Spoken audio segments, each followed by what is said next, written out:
नमस्कार मित्रों, मैं आपका ज्योतिष मित्र ओम बाबू शर्मा ओम एस्ट्रोबर्ड चैनल में आपका हार्दिक अभिनंदन करता हूं। उम्मीद करता हूं ईश्वर आपको स्वस्थ रखे और सफलता दे। आने वाले समय में आपकी जो भी मनोकामनाएं हो, जो भी इच्छाएं हो, उसको पूर्ण करें। परीक्षार्थियों को परीक्षा में अच्छे अंकों से उत्तीर्ण कराए और जिन लोगों को एग्जाम्स में, कॉम्पिटिशन एग्जाम्स में तैयारी कर रहे हैं, उनको अच्छी रैंक मिले, ऐसी दुआ के साथ मैं आपका हार्दिक अभिनंदन करता हूं। दोस्तों, इस समय राहु केतु के महापरिवर्तन का बड़े जोर शोर से चर्चा चल रही है। हमारे यूट्यूब परिवार में बहुत घमासान है इसको लेके, लोगों के धुआंधार वीडियो आ रहे हैं इस पे लेके। तो मेरा ये जो वीडियो है वो मकर राशि वालों के लिए बहुत डिमांड पर, क्योंकि बहुत लोगों ने, मकर राशि वालों ने डिमांड की है कि पहले हमारा वीडियो बनाइए इस सीरीज में। मैं पहले मेष से शुरू कर रहा था, पर लोगों की ज्यादा डिमांड की वजह से मैं ये मकर पर पहले बना रहा हूँ। तो हालांकि ब्रीफ ही रखेंगे, इसको ज्यादा बड़ा नहीं रखेंगे। तो जिनकी लग्न में 10 अंक लिखे हैं या जिनके चंद्रमा 10 नंबर पर बैठे हुए हैं, ऐसे लोग मकर राशि के लोग होते हैं। मकर राशि वालों का शनि का 7.5 समाप्त हुआ है। बहुत ही गंभीर और विपरीत परिस्थितियों से ये लोग निकल कर बाहर आए हैं। दोस्तों, 2017 से आप लोगों ने जो संघर्ष झेला, मैं समझ सकता हूँ, क्योंकि हमारे पास अक्सर कुंडलियां आती रहती हैं और लोगों की आए दिन डिस्कशन या काउंसलिंग इस पर हम लोगों की करते रहते हैं। तो ये बहुत ही गंभीर समय था और विषम समय था, मैं ये कहूँगा। तो अभी ये राहत का समय है। जैसे रेगिस्तान में कोई व्यक्ति प्यासा हो या बहुत तेज धूप में चल रहा हो और कहीं उसको एक प्याऊ मिल जाए या एक बरगद का एक छायादार कोई वृक्ष मिल जाए, तो जैसे उसको एक आनंद की अनुभूति होती है, ऐसी ही अनुभूति आप लोग अब करेंगे धीरे धीरे। आपके जो भी रीजन, उसका ये है कि शनि बहुत स्लो प्लैनेट है, उनका जो गति है बहुत ही धीमी है। उसी प्रकार से गुरु हैं, उनकी भी गति धीमी है। इसी प्रकार से राहु केतु हैं, वो भी 18 महीने में एक राशि को पूरा करते हैं। तो ये बड़े ग्रह हैं। राहु और केतु को हालांकि छाया ग्रह कहा गया है। इनका अपना मूल अस्तित्व वैदिक जगत में अधिक नहीं है। इनको बृहद पाराशरी में कोई अलग से राशि आवंटित नहीं की गई है। बट जैसा कि होता है कि डे बाय डे काल, समय और स्थान और परिस्थिति के हिसाब से चीजें बदलती हैं। नीतियों की, विचारों की प्रासंगिकता भी बदलती है। तो उसी के अनुरूप इनको छाया ग्रह का दर्जा दिया गया है। हालांकि लाल किताब में तो इनको बहुत मानते हैं, बट वैदिक ज्योतिष में उतना नहीं माना जाता। दोस्तों, मैं ब्रीफ करता हूँ एक बार पुनः आपको, राहु केतु है क्या। ये स्वरभानु नाम के एक राक्षस थे, और जब समुद्र मंथन हो रहा था, ये छाया के पुत्र हैं। समुद्र मंथन जब हो रहा था तो देवताओं के और दानवों के बीच में एक डील हुई थी कि इसमें जो निकलेगा उसका हम आपस में बंटवारा करेंगे। तो जो समुद्र मंथन के बाद जो हलाहल निकला, विष निकला, आपको पता है, हमारे भगवान शिव जी ने, महादेव जी ने उसको पिया, इसलिए उनको नीलकंठ कहा जाता है। और हलाहल के बाद जो अमृत निकला, उसको पहले देवताओं को बांटा गया। तो देवताओं को जब बांट रहे थे तो उसी श्रेणी में इनको पता चल गया, स्वरभानु को, कि ये मामला गड़बड़ है और हमको शायद ये नहीं देंगे। तो ये चुपके से भेष बदलकर और देवताओं की लाइन में जाकर बैठ गए, और विष्णु भगवान मोहिनी वेश धारण करके ये अमृत सबको पिला रहे थे। तो इनका भी नंबर आ गया। इनने भी पी लिया। लेकिन जैसे ही चंद्रमा और सूर्य ने इनको देख लिया, सूर्यदेव और चंद्रदेव ने इनकी शिकायत कर दी विष्णु भगवान से, तो उन्होंने तुरंत उठा के अपने सुदर्शन चक्र से इनकी गर्दन धड़ से अलग कर दी। उसी समय से चंद्रमा से और सूर्य से ये लोग बहुत चिढ़ते हैं, ये लोग ग्रहण लगाते हैं। केतु चंद्रमा के लिए, राहु सूर्य के लिए, ये दोनों ही 36 का आंकड़ा है। तो सूर्य जैसे प्रतापी ग्रह को बड़े बड़े शनि जैसे बड़े ग्रह भी कुछ नहीं बिगाड़ पा रहे, जबकि वो तो उनके पिताजी हैं। लेकिन राहु ग्रहण लगा देता है। इसीलिए केतु भी चंद्रमा के एक्सेस में हो तो ये भी चंद्रमा को प्रभावित कर देते हैं। एक सिद्धांत ये भी है कि चंद्रमा की नोट्स हैं, उत्तरी और दक्षिणी ध्रुव हैं, चंद्रमा के छोर हैं ये, ऐसा भी इनको कहा जाता है। ओवरऑल ये जहां भी बैठते हैं, जिस घर में बैठते हैं, उसकी एनर्जी को पूरा एब्जॉर्ब कर लेते हैं और चीजों को एम्पलीफायर कर देते हैं। केतु को तो फिर भी ठीक है, इनको मोक्ष का कारक कहा जाता है, ये हमको भौतिक जगत से डिटैच करते हैं। लेकिन राहु के साथ अपोजिट है, ये हमको हमारी इच्छाओं को बढ़ाता है, हमें भ्रम देता है, शेख चिल्ली बनाता है। लोग बाग जिनके राहु खराब होते हैं वो लोग ताउम्र बड़ी बड़ी प्लानिंग करते रहते हैं, पर इम्प्लीमेंटेशन उसका नहीं हो पाता है। तो इस समय वर्तमान में जो राहु गोचर कर रहे हैं वो मीन में कर रहे हैं, ये 18 मई से चेंज हो जाएंगे, 18 मई से, और ये 18 महीने के लिए कुंभ राशि में आ जाएंगे। वो ये वहां दिसंबर 26 तक रहेंगे, क्योंकि इनका जो कार्यकाल है 18 महीने का कार्यकाल है। ऐसी इनकी महादशा भी जाती है 18 वर्ष की जाती है, बड़ा टेन्योर है। और इनके टेन्योर में ऐसा कोई व्यक्ति नहीं है जो हाइट ना पकड़े या जो डिस्टर्ब ना हो, क्योंकि ये खराब है तो मानसिक रूप से हमको बिल्कुल विकलांग कर देते हैं। डिसीजन नहीं ले पाता व्यक्ति, डिप्रेशन में चला जाएगा, इससे पूछेगा उससे पूछेगा, बड़ी बड़ी प्लानिंग बनाएगा, बट इम्प्लीमेंटेशन के नाम पर जीरो। क्योंकि राहु क्या है, केवल गर्दन से ऊपर का हिस्सा है, दिमाग बहुत चलता है और नीचे कुछ है नहीं, तो इम्प्लीमेंट कैसे हो। इनको तलाश रहती है एक ऐसे व्यक्ति की, जिसके ऐसे शरीर की, जो इनको मिल जाए, उस पर ये सवार होकर वो अपनी इच्छाओं की पूर्ति कर लें। और इच्छा पूर्ति के ही राशि में आकर बैठ रहे हैं कुंभ राशि में। इनकी प्रिय राशि है, इनके मित्र की राशि शनिदेव की राशि है। और मकर वालों, ये आपके सेकंड हाउस में बनती है। शनि आपके धनेश होते हैं, धन के स्वामी है, लग्न के, आपके लग्न के भी स्वामी है, राशि के स्वामी है, और तो आपके धन के भी स्वामी है शनि। और ये दूसरा घर जो है वो कुटुंब परिवार का भी घर है। यदि जैसे लोगों के सेकंड हाउस में यदि शनि बैठे हो, तो आप मान के चलना कि ये व्यक्ति घर परिवार में या तो बड़ा होता है, या फिर इनका घर परिवार बहुत बड़ा होता है। वाणी में गंभीर होते हैं ऐसे व्यक्ति, बहुत स्पष्ट बात करते हैं, कई बार लोगों को बुरा लग जाता है इस बात का, लेकिन वो प्रभाव है। इसी प्रकार से राहु भी यहाँ बैठते हैं, तो राहु क्या करते हैं, राहु बना देते हैं धूर्त हमको। हम ऐसी बात करेंगे जो सामने वाले को से हमारा काम निकलवा दे, मान ले डिप्लोमेटिक, कूटनीति बना देता है राहु। और धन के प्रति हमारी इच्छाओं को प्रबल बढ़ा देता है, और कहीं ना कहीं से इन के प्रकार धन की आवक भी करता है। यहाँ बैठ के वाणी में चातुर्य दे देता है। यहाँ से ये पांचवी जो दृष्टि डालता है छठवें घर में डालता है, तो जो छठवा घर है हमारा, वो रोग का, रिपुण का, और रिपु माने दुश्मन, शत्रु, और कर्ज का घर है, कंपटीशन का भी घर है, प्रतिस्पर्धा भी हम देखते हैं यहाँ से। तो इन सब चीजों को ये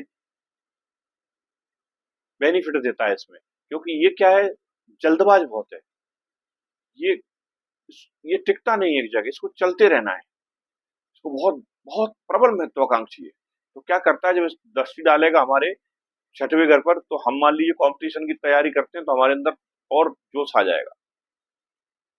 या मान लीजिए हम कोई ऋण ले रहे हैं, लोन ले रहे हैं, या ले रखा है, तो उसको ये चुकता करवा देगा, कहीं ना कहीं से पैसे ला के उसको बोल भरो, बोले चुकता करो। ऐसे ही जो शत्रु है, तो शत्रु से भी बढ़ा देगा, बोले चला आजा देख लेते हैं क्या है। कोई अगर न्यायिक मामला चल रहा है तो उसको सुलटा देगा, सुलट देगा, उसमें डिसीजन करवा देगा कुछ ना कुछ। या तो कंप्रोमाइज हो जाएगा या आर पार हो जाएगा। तो इस प्रकार से पांचवी दृष्टि से ये हमको बेनिफिट्स देंगे, क्योंकि ये छठवें हाउस में बैठे हैं और देख रहे हैं कहां से, सेकंड हाउस से। तो धन के भाव के लिए हमको कंपटीशन दिलवाएंगे, प्रतिस्पर्धा करवाएंगे। और सातवीं दृष्टि जो जाएगी इनकी, वो जाएगी हमारे आठवें घर पर। आठवां घर रिसर्च का हाउस होता है, अकल्ट का घर है ये। आदमी डीप थिंकिंग में भी जाता है। केतु महाराज बैठे हुए हैं, केतु महाराज वहां से जो है हमें कई बार मोक्ष की ओर भी प्रेरित कर देते हैं। ये अच्छे केतु हैं तो हमको क्या करते हैं, कहती है सांसारिक मोह माया में कुछ नहीं रखा, आगे बढ़ लो, हमको अपने कर्मों से फ्री हो और हम चलते हैं और मोक्ष की ओर बढ़ते हैं। तो आध्यात्म से जोड़ देते हैं हमको, थोड़ा सा स्पिरिचुअल बना देते हैं गुरु की तरह। और आपके जो हॉरोस्कोप में है, इसमें जो 8th हाउस है वो सूर्य को दिया हुआ है, पांच अंक वहां लिखा रहता है। सूर्य का घर है, सूर्य के घर में केतु बैठे हैं, तो आपको ऊर्जा जहां मान भी बनाएंगे, थोड़ा सा आप लाइमलाइट में भी आओगे। ससुराल से यदि राहु खराब है तो कई संबंध खराब करवा देता है, लेकिन यदि अच्छा है तो आपको ससुराल से धन की प्राप्ति करवा देगा। आपको पेरेंटल प्रॉपर्टी से भी धन की प्राप्ति करा देगा। मान लीजिए आपके घर परिवार में कोई जमीन जायदाद से संबंधित विवाद है या कुछ मैटर फंसा हुआ है, तो ये सुलटवा देगा राहु। क्योंकि मैंने आपको बताया ना कि ये आपको वाक् चातुर्य दे देता है, आपको रूप बदलना सिखा देता है, वेश बदलना सिखा देता है। तो टेट फॉर टेट, आप जैसा व्यक्ति है उसके साथ वैसे भी आओ, वैसे ही बन के और अपना काम निकाल दो। नौवीं दृष्टि हमारे 10th हाउस में पड़ेगी, कैरियर के भाव पड़ेगी। वो इसमें जो कैरियर का भाव है मकर राशि का, जो 10th हाउस है वो शुक्र का घर है। और शुक्र को 5वां घर भी है और 10वां घर भी है। तो 5वें घर में अभी गुरु बैठे हुए हैं, ये पहुंच जाएंगे 6वें घर में, तो गुरु की 5वीं दृष्टि जाएगी आपके 10th हाउस पर। तो दोनों मिलके आपके कैरियर को ग्रोथ दे देंगे। यदि आपको मेहनत कर रहे थे, क्योंकि मैंने बताया 7.5 का दौर था, तो आप कितना भी कर रहे थे, अगर आप 10 रुपए का काम कर रहे तो आपकी गिनती 1 रुपए की हो रही थी।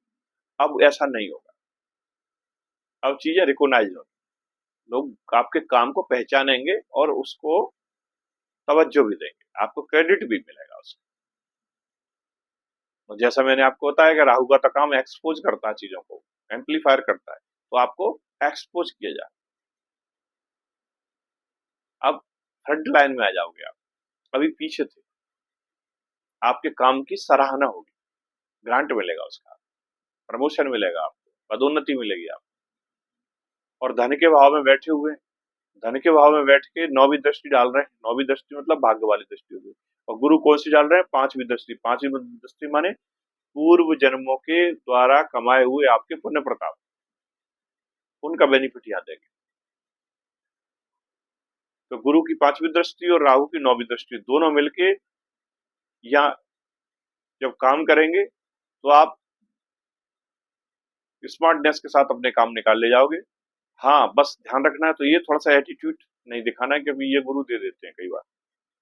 वैसे तो गुरु की दृष्टि में अमृत होता है दोस्तों। गुरु महाराज की भी 3 दृष्टियां हैं, जैसे राहु की है 5वीं दृष्टि, 7वीं दृष्टि, 9वीं दृष्टि, उसी प्रकार से गुरु महाराज की है। और गुरु महाराज गोचर करेंगे 14 मई से मिथुन में। और मिथुन आपकी बनती है कहाँ, 6th हाउस में, 6वें हाउस में।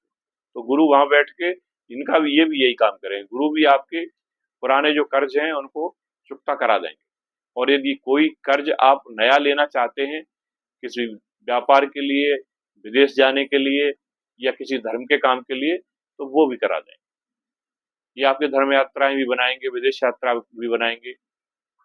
यदि पासपोर्ट वीजा वाला कोई मैटर है, कोई स्कॉलरशिप नहीं मिली है आपको, आपका कोई थीसिस आपने लिखी है और वो पब्लिश्ड नहीं हुई है, बुक्स लिखी है पब्लिश नहीं हुई है, तो वो हो जाएंगे। ये मौका है। मैंने क्या कहा आपको कि आपको रिकॉग्नाइजेशन मिलेगा, आप लाइमलाइट में आओगे।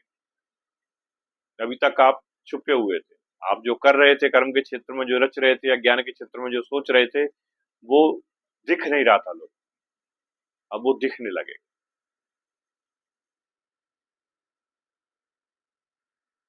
गुरु 9th दृष्टि जो डालेंगे गुरु, वो राहु पर डालेंगे। राहु बैठे हैं आपके 2nd हाउस में, तो नवम पंचम का इनका कॉम्बिनेशन बन रहा है आपस में। ये अच्छा कॉम्बिनेशन होता है, एक दूसरे को सपोर्ट करेंगे। वैसे तो गुरु राहु आपस में बनती नहीं, चांडाल योग बन जाता है ये अगर साथ में बैठ जाएं या इनका आपस में दृष्टि संबंध बन जाए।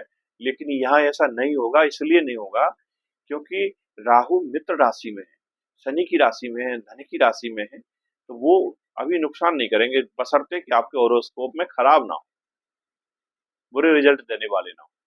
और अगर राहु बुरे रिजल्ट देने वाले हैं, गुरु अच्छे हैं, तब भी आपका काम मामला बैलेंस हो जाएगा। या बुध अच्छे हैं तो बुध की राशि में गुरु बैठे हुए हैं, तब भी चीजें आपकी मैनेज हो जाएंगी। हाँ, अगर ये गड़बड़ है, आपके गुरु भी गड़बड़ हैं, बुध भी खराब हैं, तो फिर राहु तो ऑटोमेटिक खराब हो ही जाना है, फिर चीजें थोड़ी सी अलग हो जाए। पर हमें नेगेटिव नहीं सोचना चाहिए, जो पहले पॉजिटिव एस्पेक्ट है उसको तो समझे। उसका तो नेगेटिव है तो उसका भी ट्रीटमेंट है, इलाज उसके उपाय है, उसके अपन उपाय कर सकते हैं। मैं आगे चल के आपको बताऊंगा वीडियो में इसके आपको क्या उपाय करना है। तो ये राहु की 3 दृष्टियों से मैंने आपको बताया क्या क्या आपको बेनिफिट्स होने वाले। आपके घर परिवार में भी आपकी बात मनेगी, अगर अभी तक नहीं मनी, वजन नहीं मिल रहा था आपको, तो वहां भी आपको वजन मिलेगा। और 3rd हाउस में शनिदेव बैठे हुए हैं, शुक्र के साथ में बैठे हुए, बहुत अच्छा इनका आपस में दोस्ती है, मित्र हैं। और शुक्र जो है उच्च के होकर बैठे हुए हैं साथियों। बुध भी ट्रांजिट हो रहे हैं, मेष में आ गए हैं आज की डेट में। मेष में सूर्य के साथ बुध आदित्य योग बनाए हुए हैं और आपके 4th हाउस में बैठे हुए हैं। पब्लिक की नजर में आता ही हाउस जनता का हाउस होता है, सुख समृद्धि का हाउस होता है, घर का हाउस होता है, माता का होता है, भूमि वाहन वाहन का होता है। तो कुल मिला के मंगल जरूर नीच के हैं जो आपके इस समय गोचर में बैठे हुए हैं 7th हाउस में। तो पार्टनरशिप में थोड़ा सा आपको संभल के चलना है। आपकी श्रीमती जी हैं, धर्मपत्नी जी हैं, थोड़ा सा अपना वॉल्यूम उनके सामने कम रखें, 2 बार सुन लोगे तो वो आपके लिए और आप दाम्पत्य के लिए बेहतर रहेगा, आपके स्वास्थ्य के लिए बेहतर रहेगा। नहीं तो बेवजह आप चिड़चिड़ाओगे, इरिटेट होगे, शॉर्ट टेम्परामेंट होगे और उसमें मामला खराब होता है। तो कहा भी जाता है कि घरवाली हमारा शुक्र होती है, यदि घरवाली सब नाराज हैं या घर में विवाद करें तो हमारे शुक्र खराब हो जाते हैं। और शुक्र खराब होने का मतलब है कि वैभव और विलासता की सारी चीजों से आपसे दूर हो जाती है। तो खैर, विषय था राहु के गोचर का। मैं समझता हूँ कि आपको ये अभी तक का जो बताया गया विश्लेषण है पसंद आया होगा। दोस्तों, मेरा आपसे यही आग्रह है, वीडियो को सब्सक्राइब जरूर करें, शेयर करें, लाइक करें, बेल आइकॉन का बटन दबाएं, जिससे आने वाली वीडियो भी आपको मिले। हम लोग बहुत मेहनत करते हैं, बहुत स्टडी करते हैं, तब जाकर ये गागर में से कुछ सागर सागर भरते हैं और आपको लाके देते हैं। ऐसे मान लीजिए कि समुद्र में गोता और जैसे गोता लगाते हैं, नीचे से फिर निकाल के लाते हैं, उसमें से मोती चुन के लाते हैं। ऐसे ही हम धर्म ग्रंथों में से और शास्त्रों में से ये चीजें खोज खोज के लाते हैं आपके लिए और उसको संकलित करके, संचित करके फिर आपके सामने परोसते हैं। निश्चित तौर से आपको इसका लाभ मिल रहा होगा और आगे भी मिलेगा। यदि मेरे मित्र ज्योतिष जो सीखना चाहते हैं या ज्योतिष में जो इंटरेस्ट रखते हैं, मैं आपको यही सलाह दूंगा कि कॉपी पेन लेकर जरूर बैठा करें। जब इस तरह के कोई सूत्र या इस तरह की कोई चर्चा हम आपसे करते हैं तो उसको रिटर्न डाउन जरूर करो। हमारे गुरु जी हमको ये बताया करते थे कि केवल सुनने से 30% ही हम आत्मसात कर पाते हैं। हमारा जो माइंड है वो, उसका जो काम करने का तरीका है वो ऐसा ही है। हम जो सुनते हैं, हाँ, यदि देखते हैं तो थोड़ा सा और ज्यादा चला जाता है, यानी ऑडियो और वीडियो एक हम जब फिल्म देखने जाते हैं तो आपने देखा है तो उसमें चूंकि चलचित्र सामने चलता है, पिक्चर चल रही होती है, फोटो दिख रहे होते हैं, तो वो मेमोरी थोड़ी ज्यादा समय तक बनी रहती है। लेकिन सिर्फ सिर्फ और सिर्फ सुन रहे हैं तो ये बहुत लंबे समय तक नहीं रहता, निकल जाता दिमाग से। तो कॉपी पेन लेकर सदैव बैठे जब भी वीडियो आप सुने,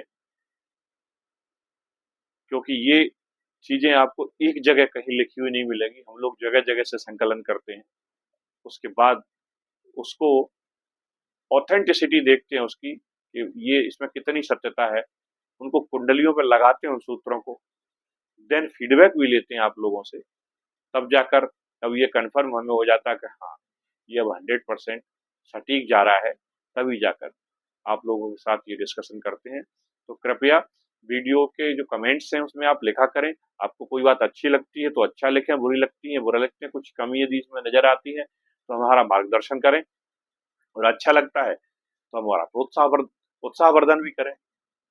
धन्यवाद दोस्तों, मिलते हैं फिर अगली वीडियो में।